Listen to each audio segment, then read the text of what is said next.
Kita bangsa Indonesia tidak boleh diam melihat fenomena ini. Kenapa? Ada indikasi mereka mau menjajah Indonesia. Indikasinya jelas sekali. Ada yang bagian memalsukan kuburan.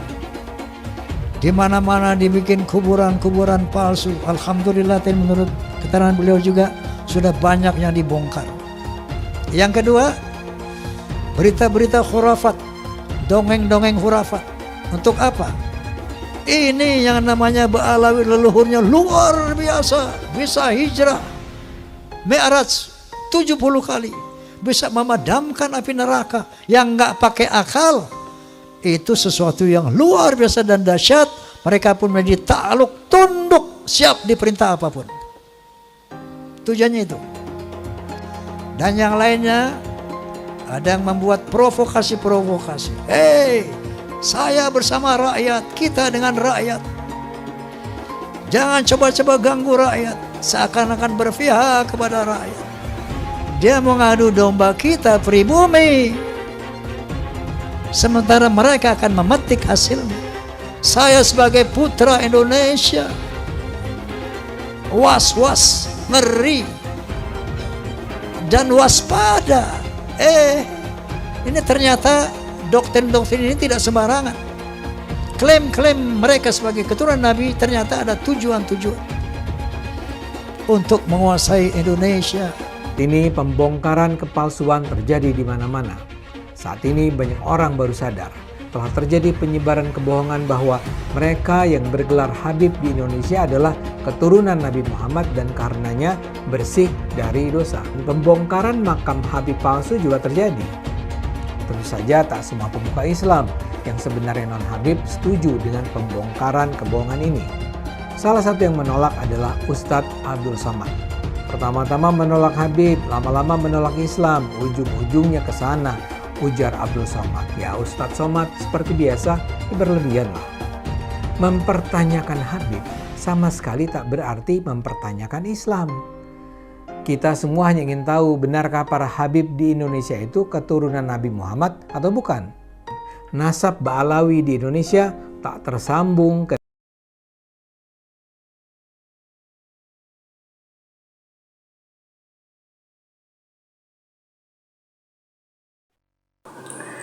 Assalamualaikum warahmatullahi wabarakatuh. Berjumpa kembali bersama Konsep Kehidupan Channel. Sehat walafiat dan mudah-mudahan senantiasa kita selalu dalam lindungan Allah Subhanahu wa Ta'ala. Amin ya Rabbal Alamin. Sahabat Konsep Kehidupan Channel di mana saja berada, sehat walafiat ya. Berjumpa kembali kita, dan kita masih berbicara tentang polemik nasab ya, dimana masih sangat ramai, dan bukan ramainya akan tetapi pengaruh daripada polemik nasab ini sangat besar ya untuk dan buat kehidupan kita dan anak cucu kita ke depan. Sebab apa? Sebab doktrin-doktrin yang mereka sampaikan, mereka ucapkan, mereka sebarluaskan kepada kita semua, ini bisa merubah satu keyakinan dan akidah kita. Karena terlalu sering kita mendengarkan doktrin-doktrin yang disampaikan. Jadi walaupun awalnya mungkin kita tidak terpengaruh, tetapi sekali, dua kali, tidak tiga kali, terus menerus kita mendengar itu, ya akhirnya hati kita kadang bisa terpengaruh. Apalagi sang iblis ini di sebelah kita memang selalu mendorong, ikuti itu benar, ikuti itu benar. Akhirnya kita terbujuk oleh bujukan setan, hati kita tergetar, dan akhirnya kita terpengaruh dengan doktrin-doktrin dan khurafat yang disampaikan oleh para ba'alawi. Dan ini adalah salah satu misinya untuk menghancurkan kita dengan doktrin dan khurafat dan halusinasi inilah. Ya. Jadi ini sudah merupakan satu cara mereka ya, cara mereka, masukkan terus doktrin, sampaikan terus rapat, ceritakan terus tentang dongeng-dongeng halusinasi agar mereka bisa terpengaruh, dan pasti bisa terpengaruh. Dan bukan sedikit ya, para santri, para mukibin, para ulama, para kiai bahkan yang sudah mumpuni masih kena terpengaruh, yakin bahwa mereka adalah Julia Rasul dan tidak akan mendapat syafaat kalau tidak menghormatinya, tidak. Bahkan sudah banyak yang, sudah ada kiai yang wafat ketika memberikan peringatan untuk tidak ikut campur dalam urusan Ba'alawi, untuk tidak mengutik-ngutik nasab Ba'alawi, meninggal seketika. Seketika selesai berbicara meninggal, wafat. Ya wafatnya ya karena ajal, ya yang kita tahu. Tapi barangkali bisa saja karena Allah, ya, karena Allah tidak sependapat dengan mereka. Daripada membahayakan umat, selesaikan sajalah, diakhiri sajalah. Bisa begitu. Baik sahabat, kita bukan seujon ya, kita selalu senujon. Mudah-mudahan mereka yang, para kiai yang wafat, Allah ampuni dosanya dan Allah muliakan di sisinya. Sahabat dan saudara-saudari mana saja berada, pada kesempatan ini dan pada cuplikan di depan kita sudah ikuti tadi bagaimana pendapat Haji Romi Rama ya tentang Ba'alawi. Dan itu memang realitanya ya seperti itu ya. Untuk itu masih banyak hal-hal lain yang perlu kita ikuti, perlu kita saksikan tentang efek dan pengaruh daripada Ba'alawi. Yuk kita simak saja, mudah-mudahan bermanfaat dan menambah satu wawasan buat kita. Sampai jumpa dan selamat menyaksikan. Bahar, kamu hakim bukan, ulama bukan, MUI bukan, kamu ini ngajak-ajak dari kiri ke kanan. Lucu banget. Yang saya tahu, Kang Deddy Mulyadi bikin patung itu untuk melestarikan seni budaya Sunda, Jawa Barat khususnya, agar cinta seni, agar tidak melupakan seni budaya yang memang harus dilestarikan. Ya, saya yakin Kang Deddy Mulyadi tidak berniat membuat patung itu untuk menyesatkan umat, untuk disembah, nggak mungkin. Kenapa Jokowi aja saya sebut, apalagi Deddy?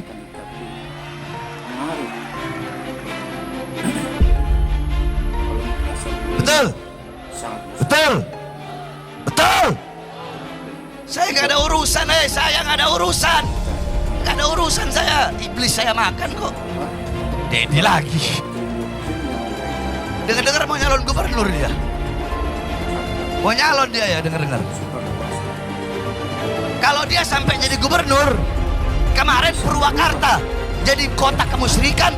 Kalau dia sampai jadi gubernur Jawa Barat, maka Jawa Barat akan dia bikin jadi apa? Jadi daerah yang penuh dengan kemusyrikan, saudara.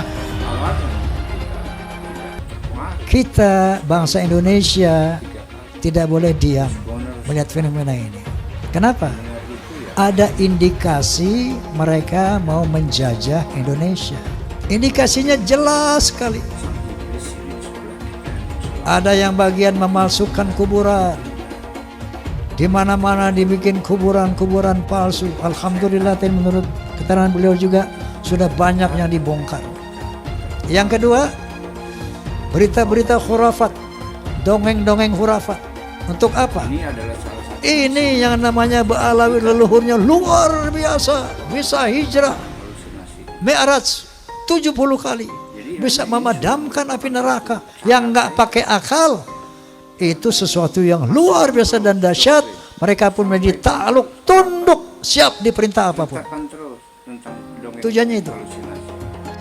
Dan yang lainnya ada yang membuat provokasi-provokasi. Saya bersama rakyat, kita dengan rakyat. Jangan coba-coba ganggu rakyat, seakan-akan berpihak kepada rakyat. Dia mengadu domba kita pribumi, sementara mereka akan memetik hasilnya. Saya sebagai putra Indonesia was-was, ngeri, dan waspada. Ini ternyata doktrin-doktrin ini tidak sembarangan. Klaim-klaim mereka sebagai keturunan Nabi ternyata ada tujuan-tujuan untuk menguasai Indonesia. Ini pembongkaran kepalsuan terjadi di mana-mana. Saat ini banyak orang baru sadar telah terjadi penyebaran kebohongan bahwa mereka yang bergelar Habib di Indonesia adalah keturunan Nabi Muhammad dan karenanya bersih dari dosa. Pembongkaran makam Habib palsu juga terjadi. Tentu saja tak semua pemuka Islam yang sebenarnya non-Habib setuju dengan pembongkaran kebohongan ini. Salah satu yang menolak adalah Ustadz Abdul Somad. Pertama-tama menolak Habib, lama-lama menolak Islam, ujung-ujungnya ke sana, ujar Abdul Somad. Ya Ustadz Somad seperti biasa berlebihan lah. Mempertanyakan Habib sama sekali tak berarti mempertanyakan Islam. Kita semua hanya ingin tahu benarkah para Habib di Indonesia itu keturunan Nabi Muhammad atau bukan. Nasab Ba'alawi di Indonesia tak tersambung ke Nabi Muhammad. Yang percaya sama mereka, ngikutin mereka, mudah-mudahan di akhirat insya Allah dikumpulkan bersama mereka. Tapi yang percaya sama Imat, sama Fuad Pleret, sama Mama Gufron, mudah-mudahan di akhirat dikumpulin sama dia. Lu bayangin seremnya tuh dikumpulin sama Gufron. Gak usah ribet-ribet, kita almarhumah aman ahad, seorang akan dikumpulkan bersama yang dicintai. Di mana Anda berada, di situ nanti golongan Anda di akhirat. Maka mudah-mudahan kita semua disatukan oleh Allah Subhanahu wa taala. Perlu ana luruskan. Dan Robito juga harus tahu. Robito berpegang teguh kepada Thariqah Ba'alawi. Silahkan buka kitab Manhajus Sawi. Itu Manhajus Sawi, kitab Thariqah Ba'alawi. Di situ kan Syabil Hasan As-Sindi ketika beliau ditanya, Arifun jahilun afdal min sab'ina alim. Atau satu syarif yang bodoh itu lebih utama daripada 70 orang yang alim. Itu yang berkata Syabil Hasan As-Sindi. Tuh. Jadi harus tahu, jangan terpikir itu omongan anak, bukan. Syabil Hasan As-Sindi, silakan buka kitab. UAS ketika percaya bahwa Habib itu cucu Nabi, minimal dia punya dalilnya. Dalilnya mana UAS? Bahwa Habib itu cucu Nabi. Saya menantang UAS untuk memberikan dalil. Hei Imaduddin Usman, ini dalil Habib cucu Nabi. Ini sahih. Selama ini tidak ada. UAS jadi mukibin silahkan saja. Tapi jangan bodohi jamaahnya. Kenapa Ustaz Abdul Somad tidak mengikuti Al-Quran? Al-Quran melarang kita untuk mengikuti sesuatu tanpa dalil. Tapi Ustaz Abdul Somad kemudian jamaahnya diminta oleh dia agar mengikuti bahwa Habib itu adalah cucu Nabi tanpa ada dalil. Yang jelas adalah apa yang dikatakan oleh UAS bahwa tidak percaya kepada nasab habaib itu sama dengan tidak percaya pada Islam, itu tidak ilmiah, tidak berdasarkan ilmu pengetahuan, dan membawa jamaahnya kepada taklid Buddha yang dilarang oleh agama Islam. Lama menolak Habib, nanti lama-lama menolak Islam. Pak Habib Bahar yang sangat kontroversial itu kakinya diciumin oleh santri-santri yang ngantri jalan bebek. Sakit hati ketika melihat ada orang keturunan Yaman kemudian disujudi, diciumi kakinya oleh orang-orang pribumi pesek. Bayangkan kemudian ada ulama-ulama Nusantara yang harus cium tangan, cium kaki terhadap Habib-Habib yang berjejer duduk di sofa dengan begitu megahnya.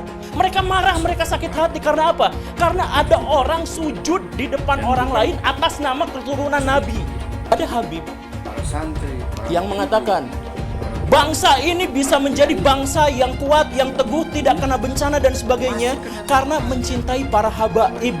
Para habaib, kan beliau Habib Pak Novel Al-Idrus. Kemudian dikatakan Siapa yang berani mengkritik, mengkoreksi Habib, maka dia seperti iblis. Orang yang mengklaim sebagai keturunan Nabi tiba-tiba mengatakan kalau ada orang yang mengkoreksi habaib, maka mereka itu adalah iblis atau serupa dengan iblis. Pak Novel Alaidrus, sorbannya kiai-kiai itu derajatnya ada di bawah kaki dari Habib. Bahkan ketika Habib itu penzina, tukang narkoba, tukang mabok, Habib terbodoh itu 70 kali lipat lebih mulia daripada kiai-kiai. Satu orang Habib yang bodoh lebih mulia daripada 70 kiai orang Jawa. Kan ngomong gak bener itu. Habib walaupun zina, walaupun minum arak, pasti masuk surga. Walhasil mereka ini menganggap diri mereka super. Kiai-kiai Jawa ini bukan Habib, di bawah mereka. Orang yang mengaku keturunannya ini mulutnya kotor banget. Karena ngakunya keturunannya Nabi Muhammad.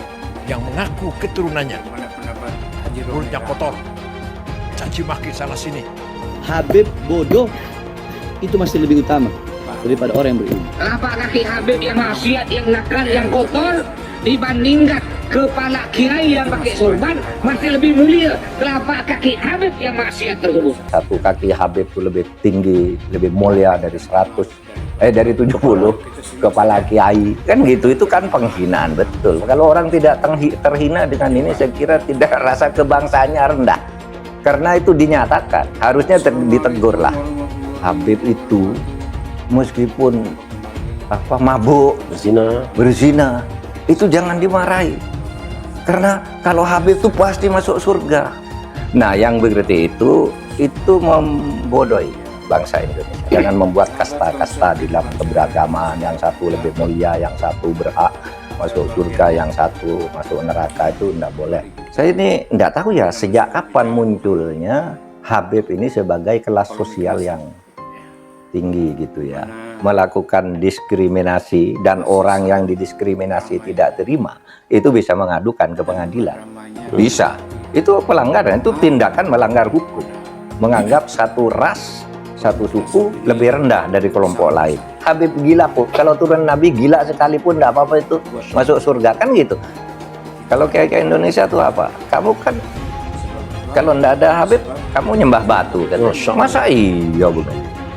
Bahwa berdasarkan sejarah nasab, berdasarkan tes DNA, berdasarkan ilmu filologi, bahwa kaum Balawi saudara kita tidak terbukti sebagai keturunan Nabi SAW. Namun dengan demikian, mari kita tetap rekat ukhuwah Islamiyah, karena Allah Subhanahu wa taala berfirman, wa'tasimu bihablillahi jami'an wa la tafarraqu. Amin. Saya katakan saya mendukung Rhoma Irama untuk mengklarifikasi soal Habib ini. Karena saya terganggu dan tersinggung terhadap perkembangan ini sesudah saya melihat tiap mau tidur saya lihat YouTube pertengkaran Rhoma Irama, Imaduddin, Gus Abbas dengan para habaib itu luar biasa, menimbulkan pro kontra. Lalu saya lihat apa sih masalahnya? Kalau saya sendiri pribadi, mau Habib itu turunan Nabi atau tidak, kalau salah ya kita koreksi, tidak apa-apa. Tetapi yang lebih dari itu, kemudian ternyata muncul klaim bahwa Republik Indonesia itu ada karena Habib. Wali Songo itu semuanya Habib. Padahal Habibnya baru datang sesudah Wali Songo meninggal. Gitu loh. Lalu diklaim ini turunan Habib ini. Imam Bonjol coba dibilang itu Habib Sahabuddin. Itu dari mana? Kok Imam Bonjol Habib Sahabuddin gitu.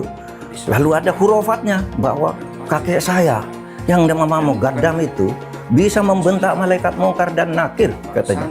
Mengklaim-klaim begitu, dan orang yang tidak tahu, orang awam banyak yang percaya karena ini Habib yang ngomong, Habib benar. Lalu rasa cinta saya kepada negara ini menjadi luntur. Seakan-akan ini karena Habib. Di situ saya tersinggung. Rasa cinta tanah air saya, kebanggaan kepada leluhur saya sendiri itu bangkit. Apalagi kemudian ada pemalsuan kuburan-kuburan tuh ya, nama kuburan biasa dibangun menjadi ini Habib ini, padahal tidak jelas siapanya. Kalau Habib itu lebih tinggi dari kiai, dan itu semua ada, Mas. Ngomong itu bukan hanya ngomong begitu, itu Bukan hanya katanya-katanya, karena ketika Rhoma Irama berbicara itu, lalu ada seorang Habib muda dengan Rhoma Irama, kamu bohong, tunjukkan Habibnya siapa yang katakan gitu. Sudah, itu bukan Rhoma Irama yang membuktikan. Netizen ini Habib ini tanggal sekian bilang ini dengar. Ini Habib ini sampai 7. Rhoma Irama ngomong, Habib itu mendoktrin. Kalau Habib mau dia maksiat, mau dia zina, mau dia mabuk, tetap masuk surga. Saya bilang, saya tanya sekarang, Rhoma, Habib siapa yang ngomong begitu? Jangan kau punya mulut Rhoma Irama. Rhoma Irama mau bikin fitnah. Apa fitnahnya? Doktrin Ba'alawi, doktrin Habaib. Kalau ada Habib mabuk, berbuat dosa, judi, itu masuk surga. Makanya saya tanya, siapa Habibnya? Hah? Di mana? Kapan dia ngomong? Kalau memang ada Habib yang ngomong begitu, saya yang bantai dia di depan Rhoma Irama, saudara. Makanya Rhoma Irama jangan asal fitnah. Jaga kau punya mulut, jaga kau punya batuk. Awas, jangan. Udah tua kau tanah kena fitnah. Betul. Ketika tes DNA, mereka menolak, bahkan menghukumkan tes DNA ini haram. Ini kan lebih nambah lagi kecurigaan umat bahwa dia tidak mau tes DNA karena takut ketahuan aslinya. Sementara secara internasional telah terdeteksi bahwa Ba'alawi ini dari beberapa pemeriksaan dari kalangan mereka yang dari Yaman dan dari sini, berapa orang telah terkonfirmasi haplogrupnya adalah G. Sementara keturunan Nabi adalah haplogrupnya adalah J1. Ini diskursus yang internasional, bukan diskursus nasional. Ini sudah menjadi bahasan dunia dan sudah terkonfirmasi bahwa haplogrup yang namanya Ba'alawi itu G. Seorang anak Habib yang artinya adalah keturunan Nabi Muhammad, walau bermabuk-mabukan, berzina, mencuri, berjudi, tetap akan jadi ahli surga, akan masuk surga. Apakah seorang Habib itu punya posisi istimewa dalam umat Islam? Apakah Habib sedemikian istimewa sehingga dia bebas dari kesalahan dan dosa? Itu adalah substansi yang sering dibicarakan dalam pembicaraan soal Islam. Misalnya ada Habib yang menyatakan, ada darah Nabi di tubuhku. Jika kau menyakitiku, kau juga menyakiti Rasul. Atau ada juga yang menyatakan, satu Habib bodoh lebih baik dari 70 kiai yang alim. Atau ada yang bilang, kaki Habib lebih mulia daripada kepala kiai. Buat saya ini sangat mengherankan. Mengapa Bahar harus marah-marah? Tapi bukan hanya Bahar yang marah-marah. Habib lain yang ngomel adalah Rizik Syihab. Tapi kalau dipikir-pikir, barangkali juga kemarahan mereka ini adalah ekspresi ketidaknyamanan mereka akhir-akhir ini terhadap banyaknya keraguan tentang posisi kehabiban di Indonesia. Beberapa tahun terakhir ini memang meluas pertanyaan-pertanyaan yang diajukan tentang apakah Habib itu memang sebuah posisi yang layak dihormati. Bahkan ada studi ilmiah yang menunjukkan bahwa para Habib di Indonesia hampir pasti bukanlah keturunan Nabi Muhammad. Sangat mungkin ini semua mengganggu kenyamanan mereka. Habib itu tidaklah sakral dan dapat dihukum Tuhan karena ia berdosa. Yang menentukan posisi seseorang adalah ketakwaannya, bukan kehabibannya. Tidak Habib yang ada di Indonesia semuanya palsu katanya. Silakan dijawab tapi ilmiah. Silakan imam dijawab tapi ilmiah, jangan marah-marah, jangan. Ayo ilmiah, tunjukkan kalau Habib kita ini betul benar. Tunjukkan kebenarannya dengan data fakta. DNA, bila perlu DNA lah, DNA. Banyak orang hari ini jadi mempertanyakan nasab para habaib atau klan Ba'alawi yang ada di Indonesia. Kenapa kemudian diragukan bahwa mereka ini adalah keturunan Nabi Muhammad SAW? Karena para habib-habib ini itu sudah keterlaluan gitu ya. Mereka sudah kayak merasa di atas angin gitu ya. Terus kemudian mau bertindak semena-mena. Dari pernyataan Bahar itu, kita jadi kemudian semakin meragukan gitu, semakin curiga. Oh, jangan-jangan emang nggak ada nasabnya gitu. Penelitian Kiai Imaduddin ini ditemukan bahwa ternyata para habaib yang ada di Indonesia dari klan Ba'alawi ini nggak ada silsilahnya kepada Nabi Muhammad SAW. Sekarang coba buktikan bahwa para habaib yang ada di Indonesia itu adalah keturunan Nabi Muhammad SAW. Nasabnya seperti apa? Sudah setahun lebih para habaib ini diberikan waktu untuk memberikan bukti, ternyata mereka tidak mampu untuk membuktikannya. Keturunan Nabi di Indonesia terputus nasabnya sehingga perlu diragukan. Perdebatan soal keaslian keturunan Nabi semestinya sudah cukup menyadarkan umat bahwa silsilah dicatat oleh manusia dan karenanya bisa mengandung gaib. Terbongkarnya jual beli gelar Habib merupakan bukti lain bahwa status Habib bisa saja didapatkan dari rekayasa. Karena itu, fanatisme terhadap keturunan Nabi patut dikritik. Hal itu juga mengingkari kodrat bahwa setiap manusia terlahir setara. Jangan lupa, umat Islam di jagat raya salatnya tidak akan diterima oleh Allah Subhanahu wa taala kalau tidak mau mendoakan Habib. Umat Islam mulai gaya, mulai mengkoreksi Habibnya, mulai mengkoreksi ulama-ulama dari anak cucu Nabi Muhammad SAW. Orang yang seperti itu mirip dengan iblis. Habib Bahlul lebih baik para 70 kiai gitu. Kalaupun ini hadis, itu harus ditolak. Nggak mungkin itu hadis. Karena hadis harus korelasi dengan Al-Quran. Dan yang kedua, hadis itu harus cocok dengan logika. Ini nggak ada dasarnya, apalagi kitab gitu. Para habib ini mencoba ya membangun kasta baru dalam Islam gitu. Kasta. Tolonglah saudara-saudara yang mengaku zuriat Nabi itu jangan dirusak lah yang sudah berjalan selama ini. Jangan dipecah dengan adanya kasta-kasta baru, mengatasnamakan Tuhan, mengatasnamakan Nabi Muhammad, seolah-olah kalian ini pemegang kunci surga. Mereka menyatakan dirinya mulia, kita jauh lebih mulia. Ayo, dalam bidang apa, prestasi apa? Mana ada Yaman berprestasi? Tionghoa banyak, dari bulu tangkis macam-macam, dari kegiatan bisnis keren gitu. Kalau si Dowir Habaib nggak ada apa-apanya, makanya dia jualan nasab karena kalah bersaing dengan pribumi dan Tionghoa. Mereka tuh pemalas, pembohong, ngaku-ngaku cucu Kanjeng Nabi. Ya nggak bisa, mereka aja rezekinya dari pribumi kok gitu. Kalau pribumi rezekinya dari kerja keras. Jangan takut ngomong Habib Dowir, Habib goblok, karena Habib itu sudah menghina duluan. Habib itu ngatain pribumi itu ahwal, tidak sederajat. Ngomong karomah itu bohong semua itu, habaib itu. Memadamkan api neraka jahanam mi'raj berapa kali, 70 kali sehari. Datuknya itu bisa membuat rantai emas dari yang dibentangkan dari langit ke bumi. Ya kan goblok gitu. Itu gitu, goblok gitu. Nggak masuk akal gitu. Kenapa? Goblok ya nggak apa-apa, gue bilang goblok habaib, karena habaib sudah mengatain gua ahwal, sudah mengatain gua tidak sederajat. Satu Habib, walaupun Habibnya jahlun, maksudnya bodoh kata Iwan, itu ukurannya perbandingannya amat 70 kiai yang alim. Kami adalah majikan kalian, kami adalah pemilik bangsa, kami adalah pemilik kedaulatan Indonesia. Waspada. Ada kelompok menamakan diri pasukan berani mati Jokowi.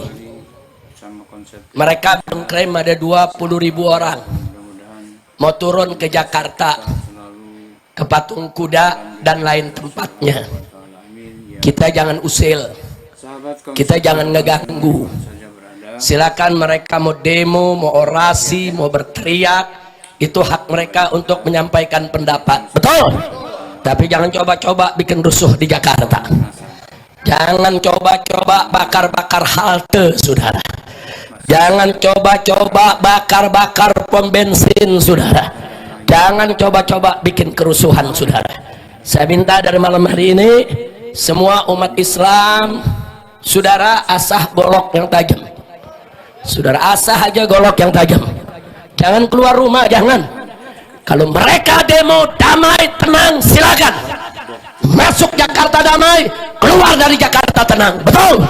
Tapi kalau mereka mau bikin huru hara di Jakarta, coba-coba ganggu keamanan, bakar-bakar halte, hei umat Islam, keluar dari rumahmu, bawa senjatamu, ganyang mereka, habisi di mana saja berada, saudara.